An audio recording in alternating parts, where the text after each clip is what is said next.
Some things only come once in a lifetime, and when they do, you can ignore them or your reality changes forever.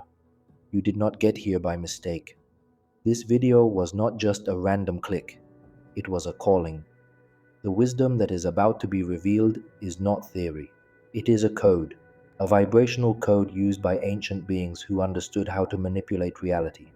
And this code does not show itself to just anyone. It appears only to those who are ready. And if you feel that something in your field has started to break, if things around you seem out of place, if you have noticed too many signs to be mere coincidences, then it is because the frequency has already started to touch you. Do not try to understand it with your mind. It is not about knowledge. It is about vibration. What Thoth taught was hidden for millennia, but now it has appeared to you. And what this wisdom does is not just about manifesting desires. It reveals who you really are, and when that happens, there is no going back. Stay with me until the end, because what you're about to discover will never leave your field.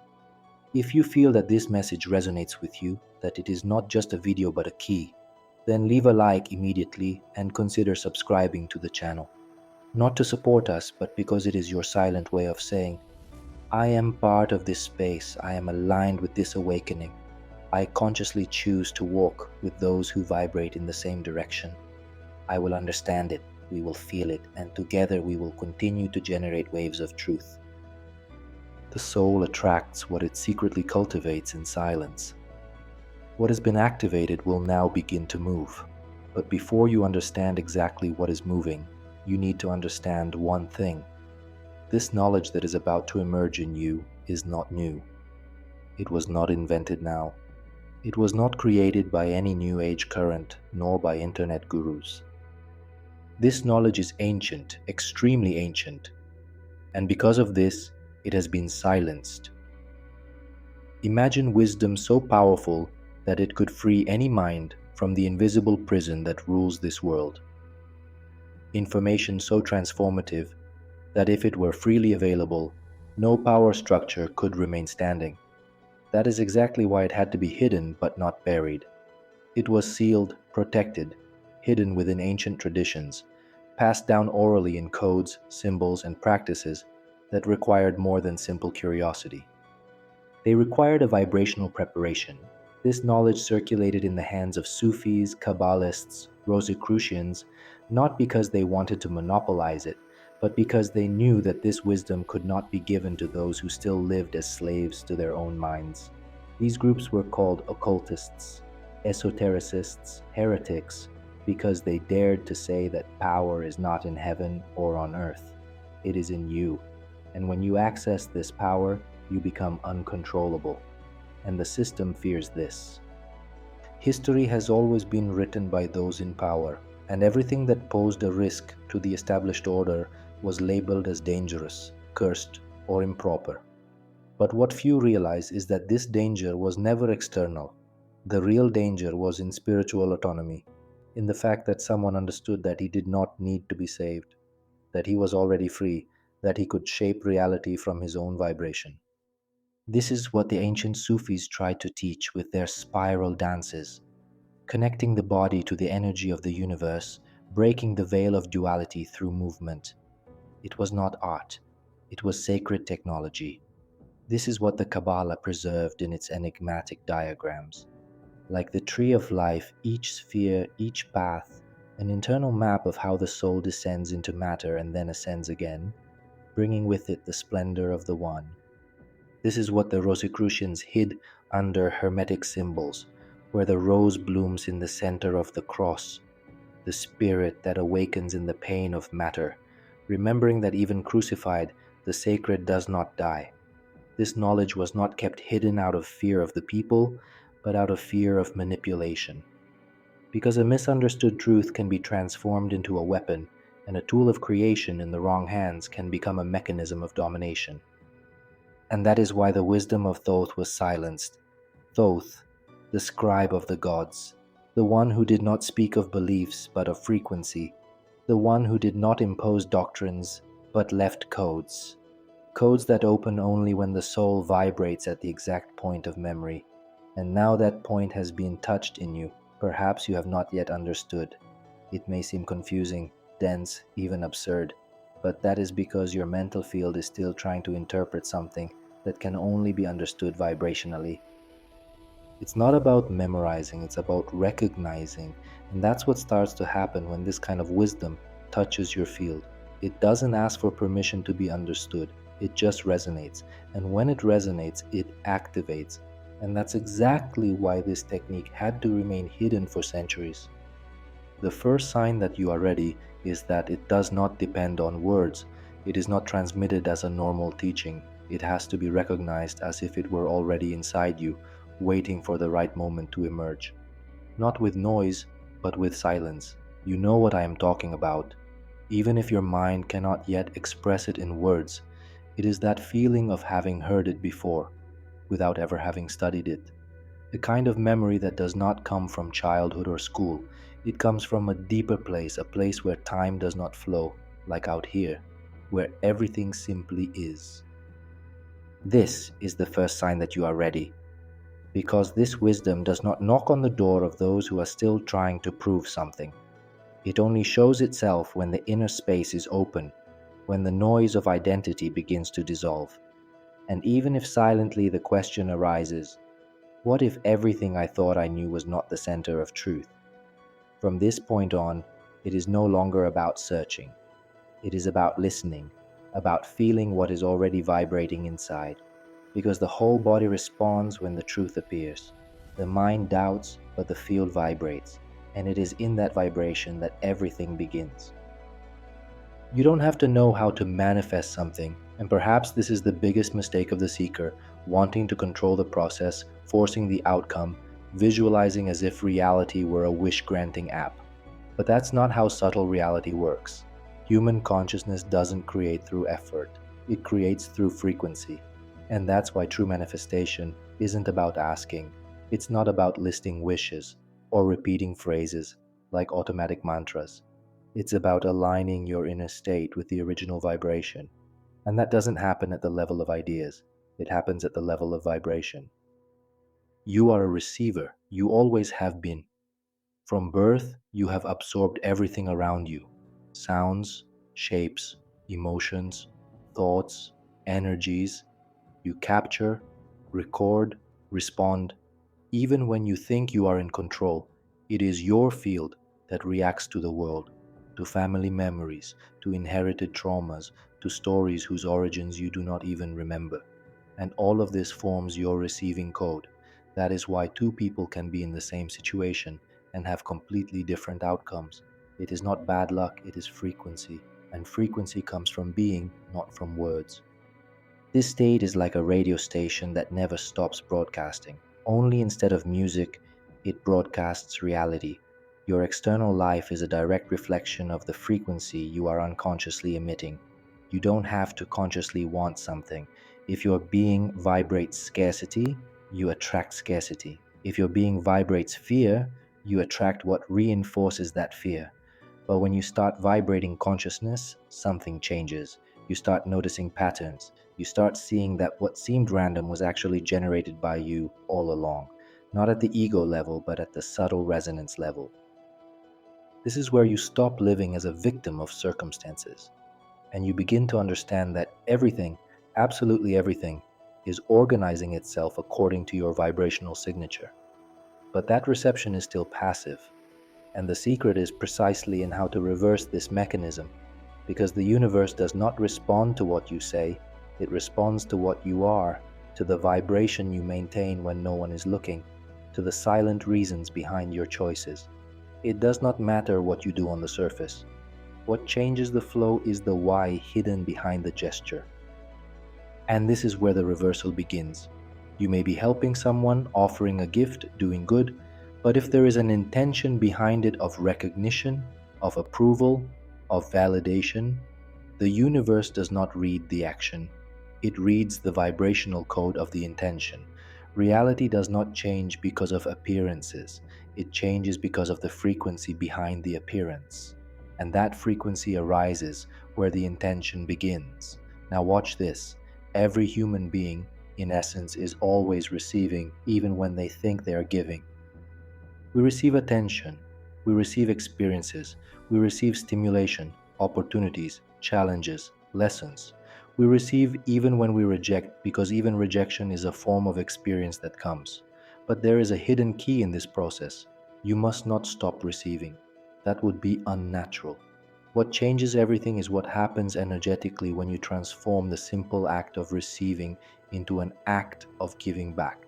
It seems paradoxical, but that is what begins to reverse the flow. It is not about giving up the experience. It's the opposite.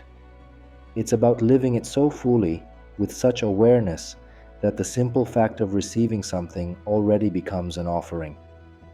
Receive with such presence and gratitude that the act of receiving itself becomes a vibration of giving. It's as if you were saying to the universe, everything that reaches me will be amplified and returned. At that point, your vibrational identity changes, because you are no longer a consumer of reality.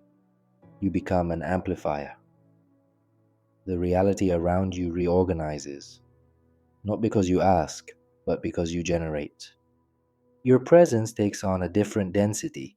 You don't absorb, you radiate, and the universe responds, not to reward, but to resonate. You begin to be recognized not for what you want, but for what you emanate. This is when your energetic signature begins to align with the creative source, because the universe by nature does not hold back. It flows, it creates, it gives, it holds nothing back, it gives constantly. And when you replicate the same pattern while remaining a receiver, your vibration synchronizes with its own. This is not symbolic, it is real. You may receive an opportunity, a blessing, a success, but if your intention is for this to also become a source of something greater, if your intention does not end with you, but spreads, overflows, shares, then the universe understands. Here is someone who vibrates with the same code as the source. And when this equivalence happens, everything around begins to align. Situations that seemed blocked begin to flow. Doors that were closed open.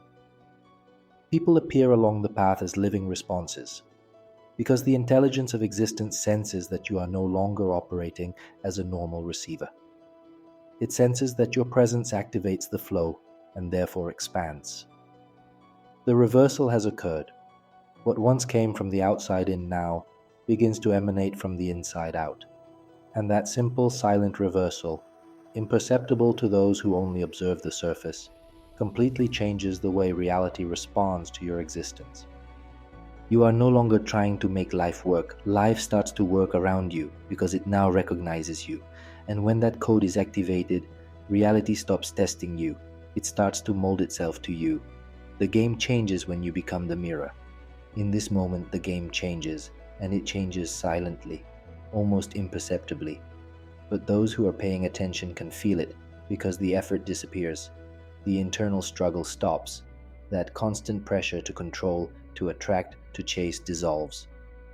And not because everything has become magical or perfect, but because something much deeper has shifted.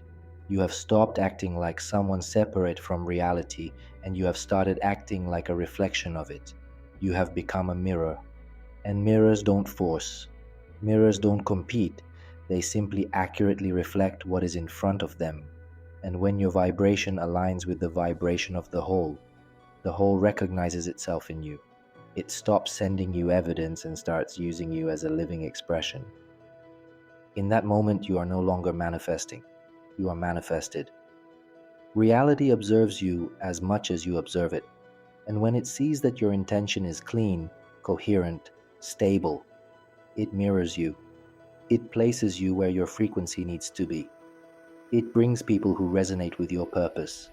It aligns opportunities with your presence, not by merit, but by vibrational compatibility. You begin to operate as an extension of source consciousness, and that changes everything. You stop being the character trying to get something. You become the place where things happen.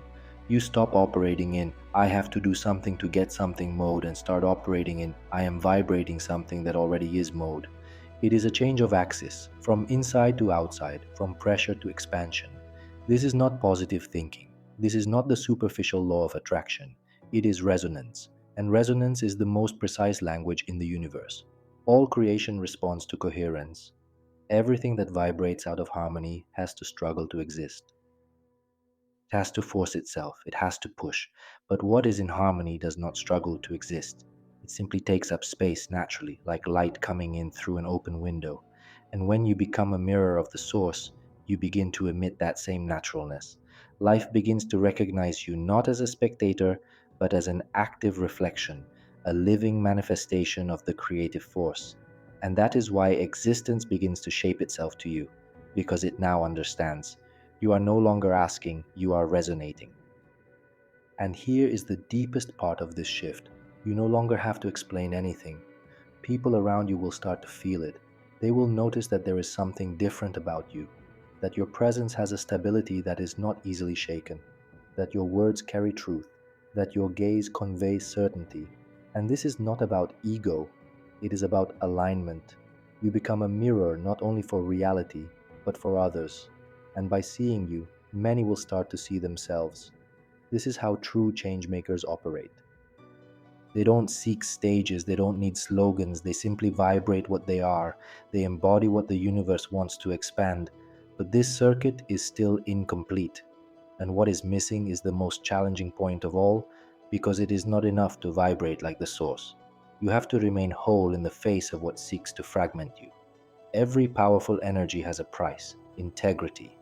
And integrity has nothing to do with morality. It has to do with vibrational coherence, with being one inside and out, with maintaining the same frequency when you are alone and when you are facing the world. This is the real breaking point, because until now, everything seemed like energy, flow, expansion. But now reality will test you in a different way, putting you in front of what you judge, what you avoid, what still separates the me from the other. Because this is where the most demanding law comes into play, the one that cannot be falsified. Love your neighbor as yourself. But that doesn't mean pleasing everyone. It has nothing to do with being kind or forcing a spiritual smile while you fade away inside. Loving the other as yourself is recognizing that the other is you, literally, not philosophically, but vibrationally. And that changes everything, because when you understand that the other is just an extension of the same principle that manifests you, you can no longer keep the masks on. Judgment vanishes, confrontation loses meaning, even conflicts change tone. Because now you are dealing with reflections, not enemies. But recognizing this takes courage, because the first thing true love does is show you how fragmented you still are. It exposes your shadows. It activates memories you have tried to bury. It brings to the surface everything you have projected onto others so you don't have to look at it in yourself. This is where the game turns, because loving the other as yourself means stopping running away from the parts of yourself you reject. It means stopping dividing yourself. It means integrating even what hurts, what you are ashamed of, what you do not want anyone to see. And when you do this, the other stops being a threat and becomes a mirror. This is the highest challenge of the spiritual path, because most people want to evolve without having to forgive. They want to awaken without going down into the dark parts of the soul. They want light without crossing their own shadow. But this does not exist. Unity is real only when it includes everything, even what you have tried to deny, even those who have hurt you, even the parts of you that still want to escape. And this is where the law of love begins to operate. When you can look at the other, any other, and recognize in him the same principle of consciousness that pulsates in you. And this is not learned in books. It is activated in practice, in real relationships, in traffic, in conflict, in uncomfortable conversations. It is easy to love those who understand you. Life wants to see if you can maintain that vibration. In front of those who challenge you, those who provoke you, those who do not understand you, because that is where the level of integration is measured, not in theory, but in experience. And reality notices everything. It does not respond to beautiful words, it responds to real vibration. If you pretend to love but inside you are judging, comparing, separating, existence senses it. Because true love cannot be recited, it can only be lived. It is the silent recognition that everything is one, and that is precisely where most people give up. Without realizing that he was one step away from the door, the activation of the light body. Because crossing this point requires no effort, it requires presence. And presence is not a state of mind, it is a vibrational state. Those who still try to understand love do not cross, because the love that activates the being is not what you explain, it is what you become. This is the threshold of the invisible passage, the moment when you stop walking the path and become the path. There are no maps, there are no signs, no.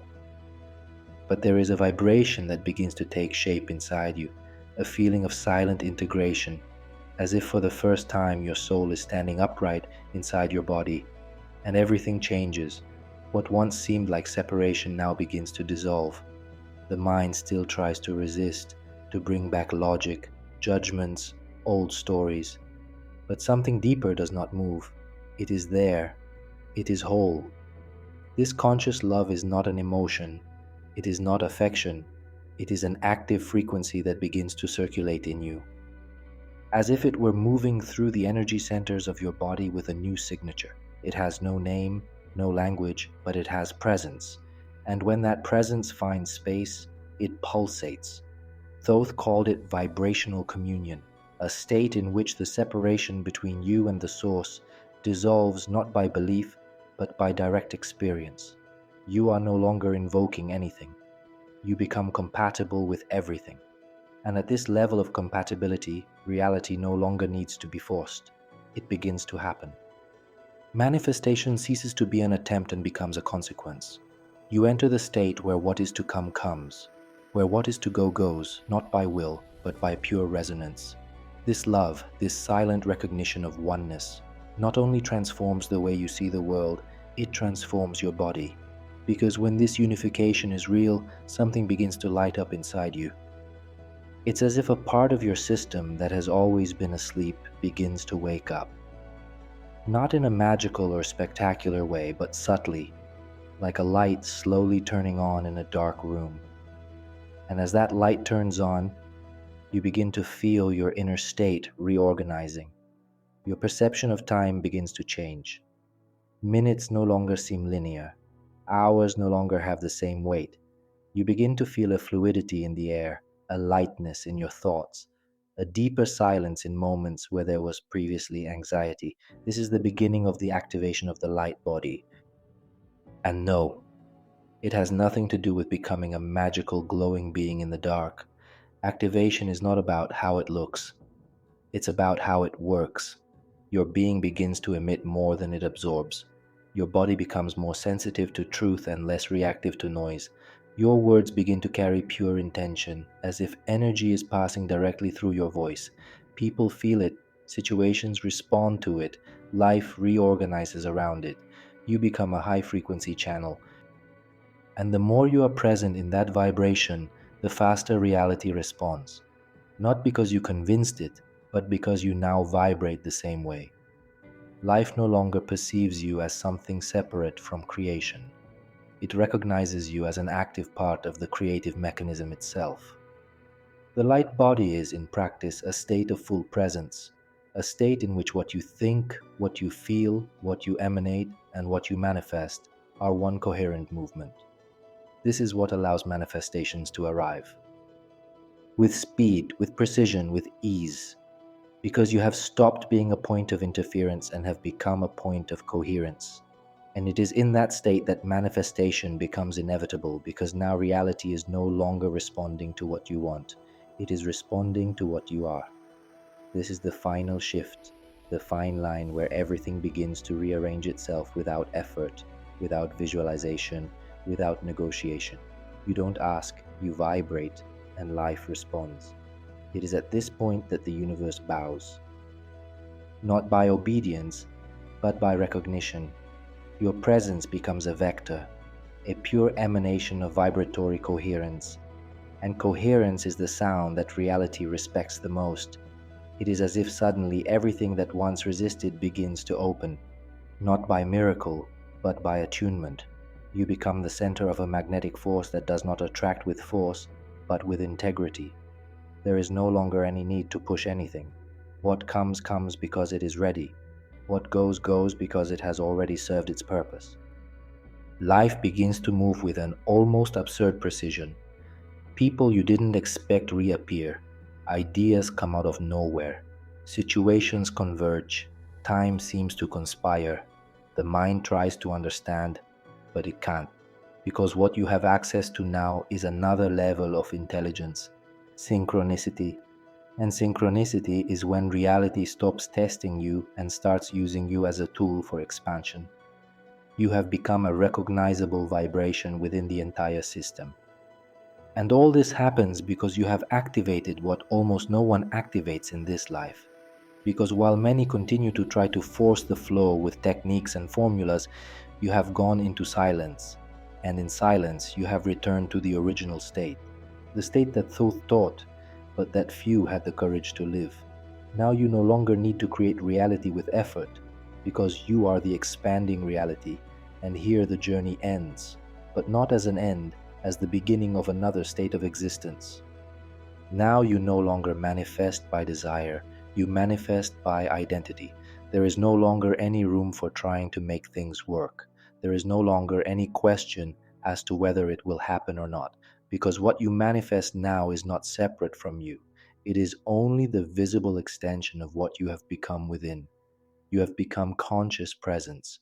You have become vibration with form. Life, which once seemed incoherent, now revolves precisely around you because you are no longer out of rhythm. You beat with the same pulse as creation. If this message resonated in the exact spot where no word had ever reached, leave a like. Not for us, but to honor that silent part inside you that just said yes. Write the word alchemy in the comments. It is a call between those who have heard, a signal between those who vibrate in the truth. And if you recognized in these words a part of your own feeling, subscribe, not to stay updated, but to stay faithful to what has just ignited in you. I wish you to remain whole even in broken days, to remember who you are when everything around you seems to forget it, and to shine even when no one asks you to. We meet again where everything continues in silence and presence.